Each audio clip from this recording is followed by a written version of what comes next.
Halo, selamat datang di video pembelajaran kami dengan materi pembelajaran gramatik dari program studi Pendidikan Bahasa Jerman dengan lokasi PKM di SMA Negeri 26 Jakarta.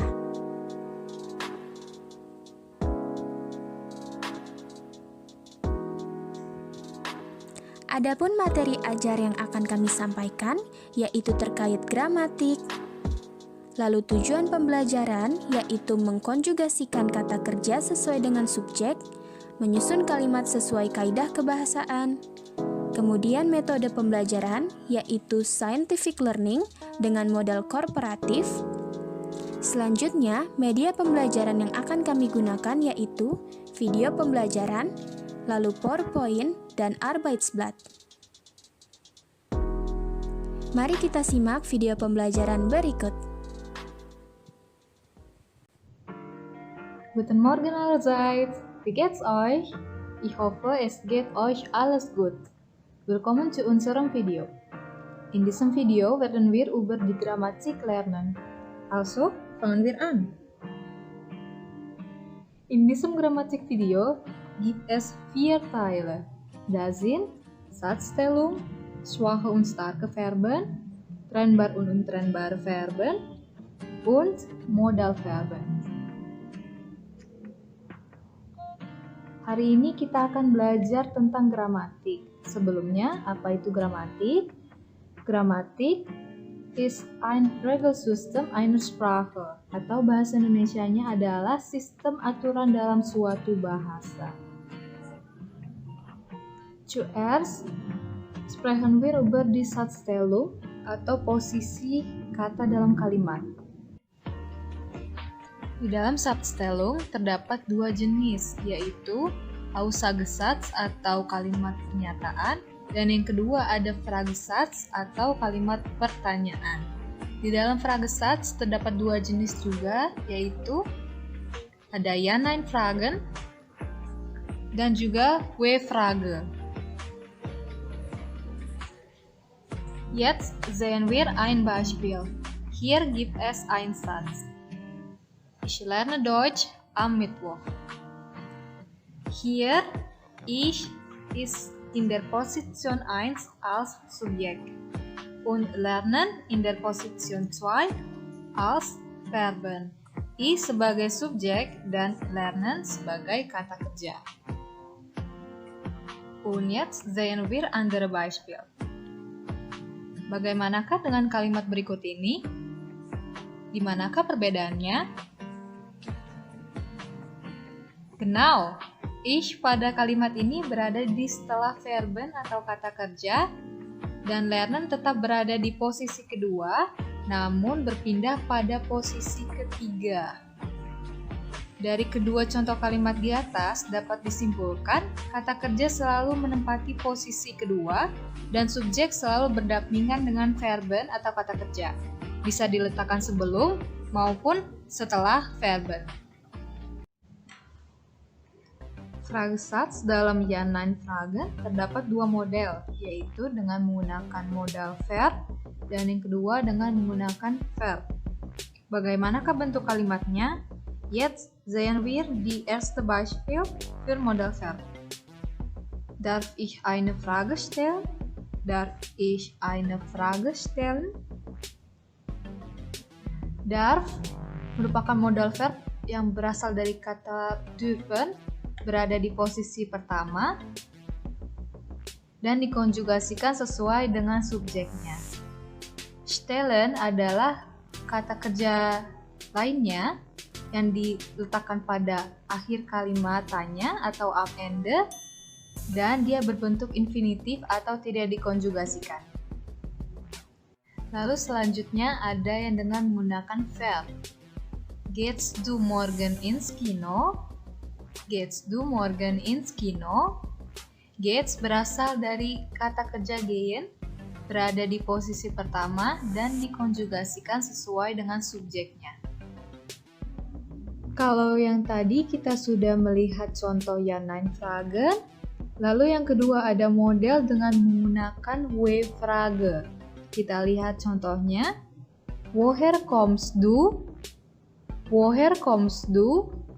Woher diletakkan pada posisi pertama dan woher adalah salah satu contoh dari W-Frage atau kata tanya.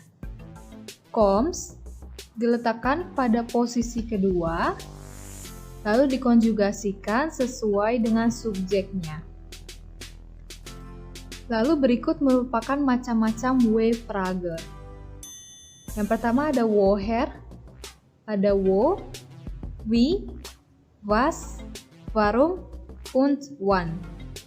Woher adalah dari mana, wo di mana, wie bagaimana, was apa, warum mengapa, dan wann kapan.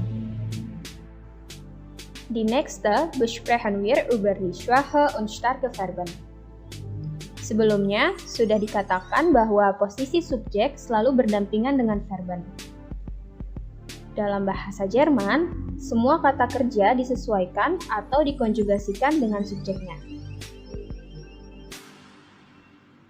Verben terbagi menjadi dua bagian, yaitu schwache Verben dan starke Verben. Schwache Verben dikenal dengan kata kerja beraturan atau regelmäßig, sedangkan starke Verben adalah kata kerja tidak beraturan atau unregelmäßig. Zuerst besprechen wir über schwache Verben oder regelmäßig. Sehen wir dieses Beispiel hier. Heißen. Ich heiße Felix. Ich heiße Felix. Wohnen. Du wohnst in Berlin. Du wohnst in Berlin. Spielen. Er spielt Basketball. Er spielt Basketball. Hören. Ihr hört einen Dialog. Ihr hört einen Dialog. Machen. Tanja und Bea lernen zusammen. Sie machen eine Hausaufgabe. Tanja und Bea lernen zusammen. Sie machen eine Hausaufgabe. Dalam schwache Verben, semua kata kerja dikonjugasikan sesuai dengan subjeknya. Setiap subjek memiliki endung yang berbeda, seperti ich berakhiran e, du st, er sie st, wir en, ihr t, sie en, dan sie en. Seperti contoh, ich wohne. Stam dari kata wohne adalah won plus endung dari subjek ich yaitu e. Danach ist die starke Verben oder unregelmäßige Verben. Lesen. Er liest ein Buch. Er liest ein Buch. Sprechen. Soleh kommt aus Indonesien. Er spricht natürlich Indonesisch. Soleh kommt aus Indonesien. Er spricht natürlich Indonesisch. Fahren. Ich fahre nach Bogor. Ich fahre nach Bogor. Gehen. Wir gehen in die Schule. Wir gehen in die Schule. Schreiben. Du schreibst ein E-Mail. Du schreibst ein E-Mail.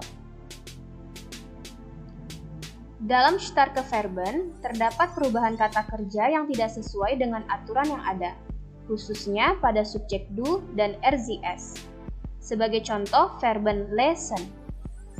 Ich tetap lese dengan endung e, du menjadi liest, RZS liest, wir lesen, ihr lest, sie lesen, sie lesen.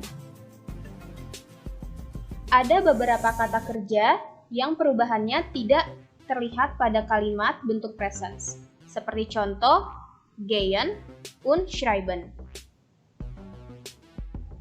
Jetzt besprechen wir über trennbare und untrennbare Verben. Yang pertama adalah trennbare Verben, suatu kata kerja yang dapat dipisah. Sedangkan untrennbare Verben adalah kata kerja yang tidak dapat dipisahkan. Sebagai contoh, mari kita lihat keempat verben berikut. Ada anfangen, ausschalten, anschalten, dan aufstehen. Lalu, bagaimanakah pengaplikasian verben tersebut dalam sebuah kalimat? Sehen wir die Sätze. Anfangen. Morgen fangen wir den Unterricht an. Posisi fangen berada di posisi kedua sebagai verben, sedangkan an di posisi terakhir sebagai prefiks atau imbuhan awal. Lalu contoh selanjutnya ada ausschalten. Mutter schaltet die Lampe aus. Anschalten. Ella schaltet das Kamera an. Ella schaltet das Kamera an. Aufstehen. Ich stehe um 7 Uhr auf.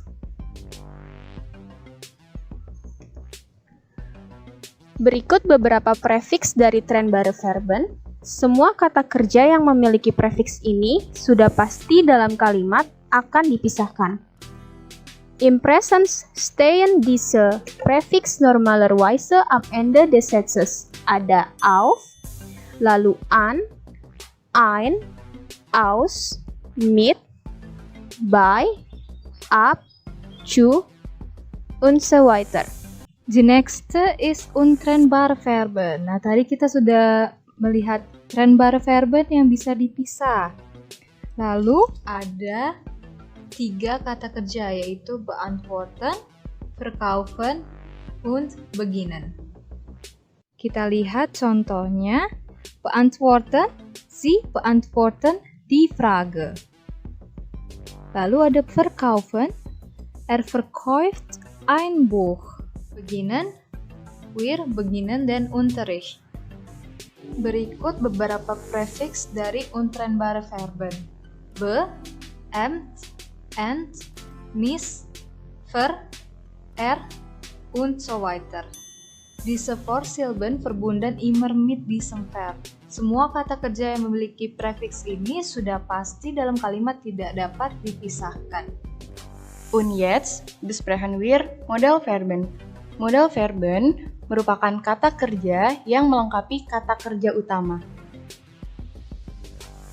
Es gibt, können, dürfen, möchten, und mögen. Möchten adalah bentuk lebih sopannya atau bentuk höflich dari wollen. Lalu kita lihat perbedaan keempat Modalverben berikut. Yang pertama, ada kalimat Du kannst hier Zeitung lesen. Du kannst hier Zeitung lesen. Kannst berasal dari Modalverben können yang berarti etwas zu tun vermogen atau dapat melakukan sesuatu. Lalu selanjutnya, Ich möchte auf die Toilette gehen. Ich möchte auf die Toilette gehen. Möchte berasal dari Modalverben möchten yang berarti jemand hat einen Wunsch atau bahasa Indonesianya adalah seseorang yang menginginkan sesuatu. Selanjutnya ada Ich will morgen ins Kino gehen. Ich will morgen ins Kino gehen.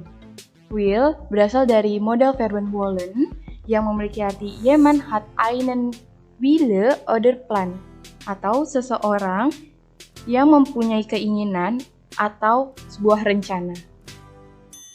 Lalu, kita lanjut ke kalimat berikutnya. Darf hier nicht rauchen. Darf hier nicht rauchen. Darf berasal dari Modalverben dürfen yang berarti die Erlaubnis haben atau memperbolehkan atau mengizinkan sesuatu. Kita lanjut. Ada kalimat Ich mag Deutsch lernen. Ich mag Deutsch lernen. Ma berasal dari Modalverben mögen yang berarti etwas mag sein atau menyukai sesuatu. Jadi, Modalverben atau kata kerja bantu yang membutuhkan kata kerja lain. Untuk peletakannya dalam kalimat, Modalverben yang telah dikonjugasikan berada di posisi kedua, sedangkan kata kerja lainnya berbentuk infinitif dan berada pada posisi terakhir atau am Ende. Setelah pembahasan yang sudah disampaikan, apakah kalian sudah paham? Untuk lebih memahami pemahaman kalian, mari kita kerjakan Arbeitsblatt berikut dengan membuka tautan pada description box di bawah ini. Alles klar? Okay, das ist alles. Wir haben schon über die Grammatik gelernt. Sehen wir uns wieder in das nächste Video. Vielen Dank, auf Wiedersehen!